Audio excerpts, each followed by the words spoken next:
Hello everybody, welcome back to the breakdown. Today we're going to be taking a look at the TCL 20S smartphone. Now this is an Android powered smartphone on the market. Definitely falls into the budget price point. I consider anything below $500. This one's sub $300 price point. Now I will link to it in the show notes and in the pinned first comment on Amazon if you want to see current pricing, phone pricing, and more. Changes rapidly. But do know, this is a budget phone with a lot of features on it, and it comes with a lot, including a case. When was the last time you bought a cell phone that came with a case?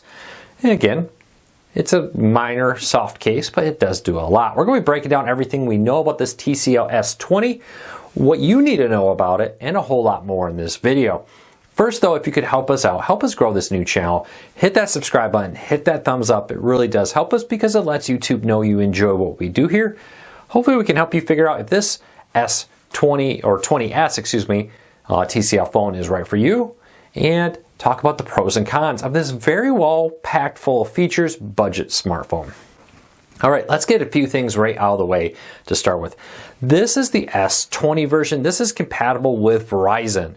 Now there are cheaper versions of TCL phones out there that don't have Verizon support. They only work with T-Mobile or AT&T, for example. So when you buy a smartphone, if you're buying online, read the description and see which networks it works for. It is important to know that the S20 works with Verizon, AT&T, and T-Mobile.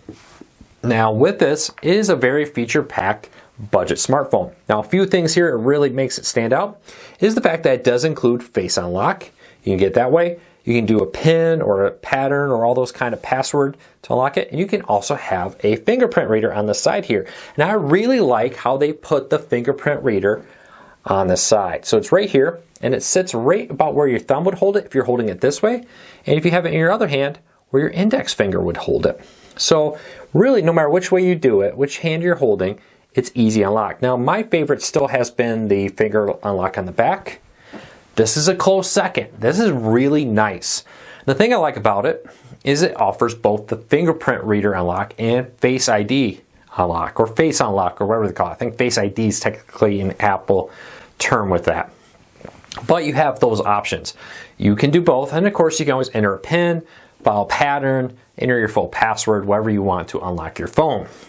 But that works really well. Pixel 6 adds a fingerprint reader below the screen, which is okay, but it removes the Face ID. I love the fact that TCL in a budget sub $300 phone has both options there, plus the traditional pins and more. Now the user interface is pretty stock Android. There is a pretty straightforward user interface here. If you've never used it, it is pretty simple. You got your row of quick launch applications. You can swap these out by dragging them, put different apps there. You do have your standard Google bar here with your assistants and more, and then all your apps, widgets, whatever you want to put in there. Now I will say there is a little bit of bloatware, but it's not bad at all. One of the weird things is there's an app they add called Lock, and locking it just does that, locks your screen, which is kind of weird because pressing the button where your fingerprint reader is locks the screen also. Having an app on your screen to lock the screen seems kind of weird. I apologize, the notification just went off. And then volume is on the side, and let's use that to kind of turn off the notifications and more. So very nice, very simple to use feature there where you can do it. On the side here you have a full power button. On this side you have a fingerprint reader on off for the screen, and then you have volumes. One of the big selling point here is not only do you have USB-C for all that, you do have a standard aux cable here for headphones or plugging it in through an aux cable to other things. Something a lot of phones are doing away with in favor of Bluetooth. If you got somebody who uses a traditionally wired headphone set to their smartphone, this is a very nice feature. So for sub $300, you got a couple features here that a lot of devices don't have nowadays. Not only do you have Bluetooth, but you also have the ability to plug in through a traditional phone cable. Not only do you have Face Unlock, you have a fingerprint reader unlock option.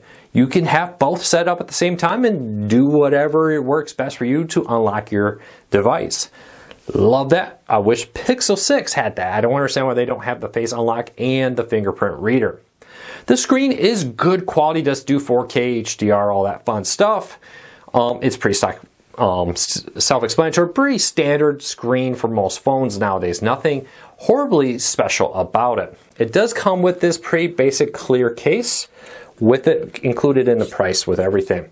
Now the back here is a plastic, which I'm fine with. It's like, okay, I bought this phone with a metal case, with a glass case, whatever, but then I go and buy a big heavy case like this on my Pixel so I don't break it. Which then it doesn't matter what color my phone was. It doesn't matter what my phone was made of. All anybody ever sees is the plastic case. So this being a plastic phone with it being budget, I actually don't mind that. Actually, I think that makes it more durable, less likely for the back to shatter. That happened with my old Pixel 4. The cameras on it has multiple cameras out there with it, and it does have a very good zoom. Nothing like a Pixel 6 zoom, but it's very good. I'm going to let you kind of look at some of the technical specs on that. But we'll say this. Video quality, video stabilization, photo quality, photo zoom is very good and very consistent with other budget phones. Are you going to find a better camera out there? Yes. Or is the Pixel 6, is the iPhone Pro Max a better camera? Yes. Are you paying that price? No, you're paying a sub $300 phone price. And in that range, this is actually maybe one of the best cameras out there in that range. I've been very, very happy with it. The forward-facing camera is very nice. Now, it's not necessarily a hidden camera. You can kind of see the fact that right here at the top, you see that little black pinpoint? That is the forward-facing camera. It does include a very nice ability for very nice selfies and more.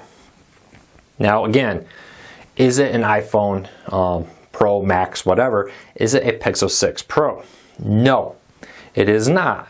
But it is a very good phone camera for the price. Now the internal storage here is nice. They add a lot. There's different sizes you can get with the TCLs, so keep that all in mind. Overall, 2 thumbs up. Battery life is good, not great. I think the average user will easily get a full day of battery life out of this in my testing. If you're an extreme heavy power user, it's definitely not the battery life of an iPhone 13. It's definitely not the battery life of a Pixel 6.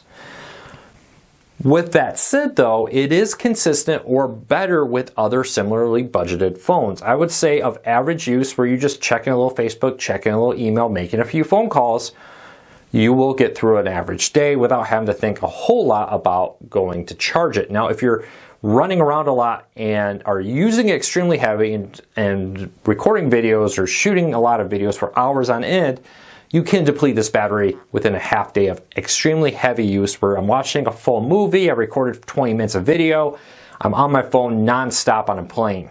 At that point, you're thinking battery packs. But I will say, compared to most phones, I think that's pretty consistent out there. So battery life is very good for a budget phone. Overall, I would call it average battery quality, which is what you're getting in a budget phone. So what do I think of the TCL 20S series phones, which do work with Verizon?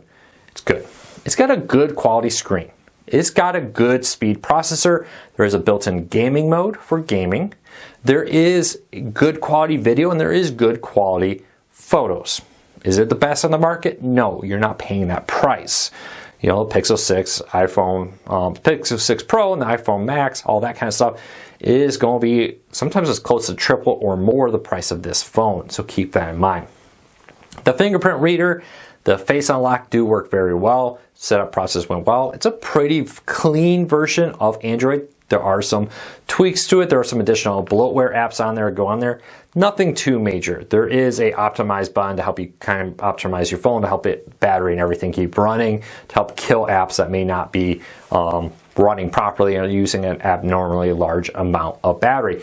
Now that Android does that by default, I don't see much of a reason for an app like that. And I definitely don't see a reason for an app on there to just lock the phone by tapping on the icon, when the button on the side for the fingerprint reader does that right there. Hey, you press that button, it locks the phone. So I don't know, maybe I'm missing something. Somebody let me know if I missed something there. So overall, 2 thumbs up. If you have a kid or you are somebody who wants just a cheap, good phone, who isn't going to say, hey, I'm going to sit on there for 5 hours a day of straight screen time, battery is going to be good for you.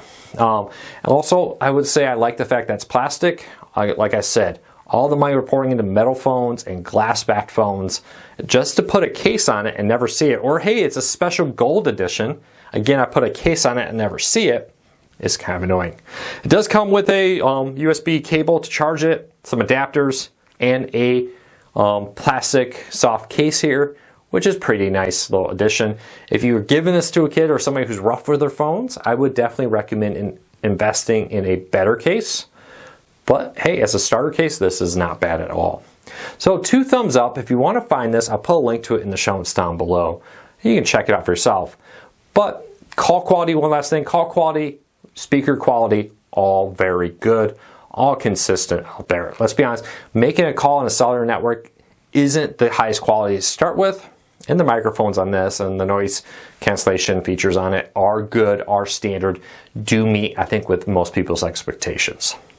So there you go. There's my review. I hope this helped you. If you have any questions, leave me a comment and let me know.